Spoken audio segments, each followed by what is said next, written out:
2, verse 74. Tava tanu varaganda sangi batena chandra balikara kritamali keli talpachalena madhura mukhi mukandam kundatire milantam madhupamiva kadaham vikshadarpam karishye. So one thing Gurudev says, which is very interesting, he says in these verses, he says that when we are meditating on this, as we progress in our sadhana, we want to develop Tadatma bhav. Tadatma means I am one with in the moods of the manjaris and the gopis. And I am present there also.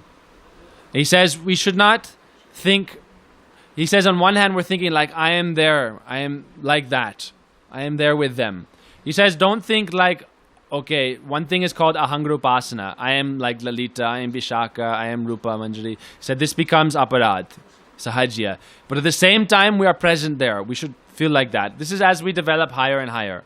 Not now, but later. And Gurudev says that it becomes like Tadatma means like an iron rod is placed in fire and in fire for a long time, and so it becomes like iron. So it becomes like the fire. If you place some iron in fire for hours, it becomes so hot and red, looks like fire, feels like fire, and it can light something else on fire. So this is Tadatma bhav. So he says when we meditate on these pastimes, chanting Harinam, we should also think my aspiration is to serve like that. And as we are qualified, as we progress, then Raghunath prays and Rupa Goswami prays that Nija Siddhadeya Kuriya Bhavran Ratri Dine Chinta Kuriya Sevan. That in your mind, you're always trying to serve Radha Krishna, Manasi Seva. Mahaprabhu instructed Raghunath Das Goswami like this. Balona Kaibe, Balona Paribe, Amani Manad Hoi Krishna Nam Saralabe, Braje Radha Krishna, Manasi Seva Kuribe. Always serve Radha Krishna in the mind. When we were in Houston with Gurudev, with our school in 2004, 2005, then one boy asked Gurudev, oh, how can I progress in bhakti nicely? And then Gurudev first said, you should dress in very opulent clothes. Nice watch and silk, everything, very expensive, and you should eat the best kind of food, very expensive, everything. Dress nicely, eat nice food, and enjoy. And everyone was like very shocked. Why is Gurudev saying? And he was saying like this for 2-3 minutes. And everyone was like confused. And then Gurudev switched. He said, this is what you should not do. Mahaprabhu said, Balona kaibe, balona paribe. Try to develop a mood of humility. If you're always eating very rich food, dressed very opulently, then it's going to be hard to be feeling very humble and very deenhin. Doesn't mean we should dress like bums. Gurudev says, Prabhupada likes to say also, whatever comes by Guru and Vaishnav's mercy, you should take. And especially Gurudev, he liked his devotees, they should look proper, dress clean, nice cloth, washing it nicely. But also at the same time, we try to minimize our sense gratification in this world. And then offer respect to others. Don't expect respect for yourself. And then always serve Radha Krishna in the mind. And then we can gradually come to develop Tadatma bhav. Okay, so now this verse describes another pastime. Gurudev says that all the pastimes are coming one after another in the heart of Raghunath, like a stream of a river that's flowing incessantly. So now Krishna is present. Again, this is another like Kunj pastime. Krishna was going to the Kunj. He is Madhusudan. But in this verse it's saying Krishna leaves and like Krishna is a bumblebee. But he's leaving a lower quality of flower and going to a better flower. Like a bee that goes from one flower to another. But the bees are attracted by the fragrance of the flower. If a flower is very fragrant, it means it has a lot of, Gurudev called this I forget the words he was using for this. Like nectar drops. And like beads of sweat come from the flower, and this is nectar. And the bees take this, and then it becomes honey. Right? This is Sudamrita. And this also gives off a fragrance. So if one flower is much more fragrant, then it has more of this nectar. So the bee will leave the lower flower for the higher flower. So this pastime is that Krishna was going to meet with Radhika. They had a scheduled appointment. He was going to meet with her in the Kunj. But in the meantime, on the pathway, Shaibya and Padma, as they always try to do, caught Krishna and took him to Chandravali's Kunj. And Krishna was there talking and joking and playing with Chandravali. And then Radhika was waiting and she was pacing back and forth in the Kunj. When will Krishna come? Now he's very late. So then in Vrindavan, everyone is serving Radharani. Everyone is Radha Paksha. All the plants, the creepers, even the air, Pavan Devata, even the god of the wind, the air, he's Radha Paksha, serving Radhika. So he thought, I have to bring Krishna to Radharani. So then the air, Radhika's bodily fragrance is so wonderful. He was thinking, if I take the fragrance of Radhika to where Krishna is with Chandravali, he will smell that. He is Madhusudan, a bumblebee.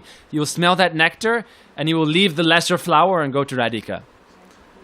So the Pavan Devata, he took the fragrance of Radhika's body and began to carry it where Krishna was. But this fragrance was so powerful that he became somewhat intoxicated. And so then he was flowing very gently and back and forth like a madman. And then Gurudev sings this song, Dire Samire Jamuna Tire Vasati Vane Vanamali. The Pavan Devata, the wind, presiding god of the wind, carrying the fragrance of Radhika, became intoxicated. And so he was trying to go to Krishna's Kunj, where he was with Chandravali, but he started going one way and then back another way like a drunkard. You know, sometimes they sway this way, then walk this way, then walk that way. And he was walking back and forth. And gradually, slowly, he went to Chandravali's Kunj. Gurudev says, like sometimes you wake up and you're very groggy and you get up and you're very slowly moving. So drinking this intoxicating fragrance of Radhika, he is moving very slowly. Dire Samire. Dire means very gentle, but also very cool. This is spring season, so it's not hot. Like we have, if it's very slow moving wind and it's very hot and humid, then it's very uncomfortable. But if it's very cool weather and the wind is gently blowing, then it's a very wonderful feeling. It's a very romantic feeling. So this Pavan Devata brought Radhika's fragrance to Chandravali's Kunj. And Krishna was there talking, joking. Once Krishna is also, that when he meets with one devotee, he just becomes lost in that ras. With the sakas, he's playing with the sakas, with Jashoda. So he was taken by trickery to Chandravali and he's there playing and joking, forgetting his sense of time. That Radhika is there waiting. But when he smelled the fragrance of Radhika from that wind, then immediately he became like enchanted and attracted to go to her Kunj. Because this Chandravali's ras was lesser. Her love, her prem and the fragrance, everything was of a lesser quality. So therefore the bumblebee Krishna, he was attracted to the more sweet, more fragrant scent of Srimati Radhika. And so then Krishna began to make up some different excuses. And all of a sudden he said to Chandravali, oh no, I forgot, I have something very important to do. My mother gave me some very important seva. And I have to very quickly go and do it. Afterwards I'll come back, I promise. He thought if I directly say, then she'll be very angry and there's many of her Sakhis here, they may tie me up in a prison. The gopis also, we hear this pastime. Sometimes Radhika and her Sakhis will keep Krishna in a flower vine like cage. So Chandravali may also capture Krishna and keep him locked up. And then they'll have to have some battle or something to free Krishna. Radhika's group, Chandravali's group. So Krishna thought, I better use some trickery. And Chandravali anyhow is very soft, mild-mannered. So she'll let me go. So Krishna's saying, oh my God, I forgot, it's so late. It's getting dark, I have to go now. So Krishna, smelling the fragrance of Radhika, immediately he left and he went to Radha Kund. So this is the purport of this verse. As he came to Radha Kund, then it was so late now that Radhika had become in Man. And she had placed the manjaris guarding the Kunj. And so Krishna came and Tulsi Manjari is there, blocking the entrance. And so Krishna said, oh, please let me enter the Kunj. She said, where have you been? And Krishna was so intoxicated by this fragrance that sometimes if you're in your proper sense, you can make up good excuses. But Krishna was so intoxicated by the fragrance coming from Radhika and so eager to be with her that he could not think of anything to say, any excuse. He was like stunned and she was saying, where were you? Why are you so late? And so he just said like, I was with Chandravali. And so Tulsi Manjari began to abuse him, you know. One other thing, actually, it goes along with this pastime. Quick sidetrack. When Radhika was going to the Kunj to meet with Krishna, then goes along with this. Gurudev mentions this pastime that, okay, we'll tell this one afterwards. It's a separate pastime. No problem. So Krishna came to the gate and intoxicated by the fragrance coming from Radhika, he couldn't think of any excuse. And he said, I was with Chandravali, but very softly. Like he was trapped now. Oh, I was with Chand...